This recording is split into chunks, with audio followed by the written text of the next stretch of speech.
Sobre o preço, dos combustíveis, a gente vai conversar com Eberaldo Almeida, que é ex-diretor da Petrobras e ex-presidente do IBP, que é o Instituto Brasileiro de Petróleo e Gás. Eberaldo, boa tarde para você, obrigada por falar com a gente. Boa tarde, Marcela, boa tarde, Tainá, boa tarde a todos. Eberaldo, segundo dados da ANP, Agência Nacional do Petróleo, Gás Natural e Biocombustíveis, o preço médio da gasolina passou de 5,25 centavos para 5,17, portanto uma redução aí de 30% em 2 meses. A que a gente pode atribuir essa redução, que a gente vê que o mercado internacional e a própria Petrobras, quando faz essas reduções, ela coloca em seus anúncios que está seguindo o mercado internacional e, de fato, quando ela faz a redução, tem um espaço para isso, mas, ao mesmo tempo, o presidente Bolsonaro dá indicações de que, nessa semana pode ser que tenha uma notícia positiva na sexta-feira, que foi o que aconteceu, de fato, que na sexta-feira começou a redução do preço da gasolina, mais uma redução. Então, o que a gente pode atribuir? É, de fato, uma redução que está dentro do contexto? Ok. A gente tem que entender o cenário mundial, O consumo de gasolina se dá no mundo todo, como de petróleo e derivados, e a Petrobras, ela segue a cotação internacional do petróleo. Se a gente for analisar um pouquinho o mercado americano, por que o mercado americano? Porque os Estados Unidos consomem mais de 1/3 de toda a gasolina do planeta e consomem mais de 20%, ou seja, mais de 1/5 de todo o petróleo do planeta. Então, o que acontece no mercado americano é importante. Obviamente que outras variáveis têm que ser consideradas, mas lá é muito importante. E se a gente analisar, é a 11ª semana de queda de preço de gasolina nos Estados Unidos consecutiva. Ou seja, por que isso acontece? Normalmente, entre o Memorial Day, que é a última segunda-feira de maio, até o Dia do Trabalho, que é amanhã nos Estados Unidos, que é a primeira segunda-feira de setembro, é a temporada de férias, onde as famílias pegam os carros e vão passear, vão se distrair.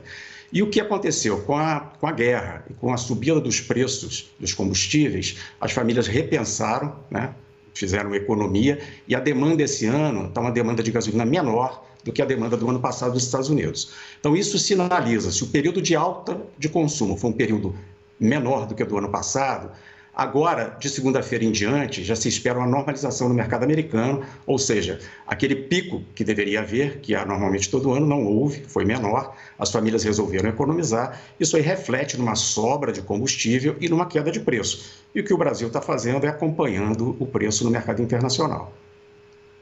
Eberaldo, Tainá Fafan falando agora com você. A gente viu recentemente, nos últimos meses, chega até a mais de ano, uma pressão muito grande por parte do presidente Jair Bolsonaro em cima da Petrobras, inclusive com diversas trocas na presidência da estatal, numa cobrança justamente pela redução do preço dos combustíveis, que é um assunto muito caro, principalmente se tratando em um ano eleitoral. Até que ponto, até onde a Petrobras pode, de fato, influenciar nisso, Agora a gente vê uma redução, mas quais são os limites? De fato, tem uma governança na Petrobras e ela tem que acompanhar para que os investidores, dentre os quais o próprio governo federal, não sejam afetados por prática de um preço que não seja um preço internacional, seja um preço irreal, Então, o que a gente vê nessa questão das quedas, a justificativa existe concreta, porque o preço internacional tem caído. O que poderia alguém questionar é se antes, quando o preço estava subindo, se ela não esperou muito para subir os preços. Isso aí a gente ouviu muito na imprensa, esses questionamentos, porque tem aquela questão também da Petrobras não variar os preços num espaço de tempo muito reduzido, porque senão causa uma volatilidade muito grande no mercado. Então, ela preferia verificar se, de fato, aquele seria o caminho antes de tomar a decisão. Então, existe algo bem concreto, que são os preços internacionais, isso aí são públicos, E a outra questão é qual vai ser a tendência daqui para frente. Isso já é um pouco mais subjetivo. Conforme eu falei na primeira fala aqui, a tendência agora é que a demanda caia nos Estados Unidos e haja uma sobra de gasolina. Então, a tendência é que os preços continuem a cair.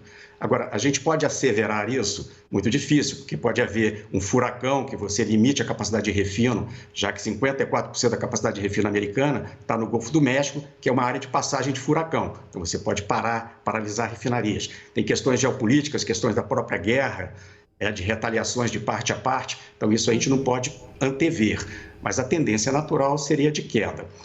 Então, assim, esses movimentos de queda que a Petrobras fez, eu acho que calhou num período agora de queda de preço de combustíveis, com a entrada do novo presidente. Foi uma coincidência, né? Não houve, na minha visão, uma questão de gestão, até porque achar que a Petrobras ou um gestor numa empresa pode mudar o preço de uma commodity no mundo é uma pretensão muito grande, né? Sim, havia essa dúvida, né, em relação a uma possibilidade de interferência, e aí o que é uma unanimidade, os especialistas, economistas, falam que de fato havia espaço para redução da taxa, né, da gasolina aí para a população, para as distribuidoras. Agora, a tendência a partir de agora, qual que é? Porque o mercado ainda continua muito instável, muito volátil. A gente pode pensar que, enfim, reduziu muito e agora pode aumentar por conta dessa volatilidade, ou a gente tem uma estabilidade e que talvez não caia tanto mais o combustível agora, mas pelo menos fique mais estável?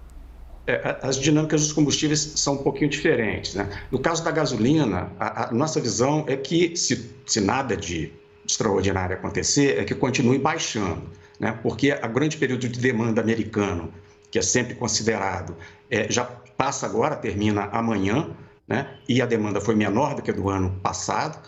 E o que a gente vê daqui para frente é, de fato, uma redução na demanda, ou seja, a demanda tem sido um grande fator para sinalizar preço, mais do que a oferta. A oferta é um pouco mais inelástica, já a capacidade de refino é aquela estabelecida e a produção não tem como crescer no curtíssimo prazo, a produção de petróleo. Mas na demanda, com o aumento dos juros, né, custo maior do dinheiro, as famílias retrocederam um pouquinho no seu consumo, então a demanda caiu, gerando esse equilíbrio e essa queda. Então, a tendência, na nossa visão, é que continue a cair, a não ser com um fator extraordinário, como um furacão que paralise capacidade de refino, coisas do tipo. Isso na gasolina. No diesel, o que a gente vê é uma dinâmica um pouco diferente por conta dos problemas de fornecimento de gás da Rússia para a Europa. A gente tem visto agora um grande gasoduto, que é o Nord Stream 1, paralisado, né? E alegações de parte a parte do problema, e a Europa está numa economia muito grande e algumas plantas de geração eles têm usado mais diesel, uma coisa que não acontecia no cenário de normalidade. Então, o consumo de diesel cresceu bastante para a geração de energia na Europa. Então, demandando muito aqui da bacia do Atlântico, das refinarias aqui na América Central e na América do Norte, gerando um cenário um pouquinho mais curto para o diesel aqui. Então, são cenários um pouquinho diferentes. Mas na gasolina, que você havia perguntado, o cenário, se nada de extraordinário acontecer, é de contínua redução dos preços agora. Aproveitando esse gancho que o senhor falou sobre o preço do diesel, eu queria que o senhor explicasse um pouquinho mais sobre isso. O que a gente pode esperar para os próximos meses, né? Deve ter um aumento, até porque é um assunto que interessa bastante ali os caminhoneiros e o preço influencia bastante ali no trabalho deles. O que a gente pode esperar daqui para frente em relação ao diesel? Sim, o diesel, assim, por conta da guerra na Ucrânia e dessas questões todas de fornecimento de gás para a Europa, ele surgiu um demandador que antes não era normal, que é diesel para geração na Europa, que antes rodava a gás normalmente. Então, a Europa agora está lançando mão de plantas a carvão, plantas a diesel. O programa de redução da capacidade de geração nuclear também foi revisto, algumas unidades têm sido mantidas. E fora a redução de consumo, né? Desligar a luz de prédios à noite ou de praças, questão do ar-condicionado, do aquecimento, ou seja, é uma guerra, estamos vivendo um momento de guerra. E o diesel, aqui no Brasil especificamente, a gente tem a colheita da safra, que aumenta normalmente a demanda nesse período.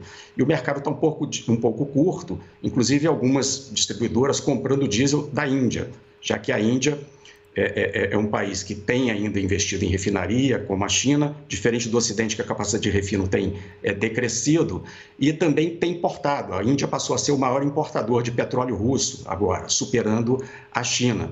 Então, a Índia está refinando bastante petróleo russo e exportando para o mundo. Então, o cenário é um cenário curto, mas se não acontecer nada também de muito excepcional, a tendência é ficar estável e passando esse período agora de consumo grande aqui no Brasil, que é o período da safra, a gente também volta a um cenário um pouco mais tranquilo, né, no fornecimento de diesel. Muito bem, a gente conversou com Eberaldo Almeida, que é ex-diretor da Petrobras e ex-presidente do Instituto Brasileiro de Petróleo e Gás. Muito bons os seus esclarecimentos. Eberaldo, obrigada e até uma próxima. Ótima tarde. Ótima tarde para vocês também, sempre um prazer. Obrigada, Beraldo. Bom domingo por aí.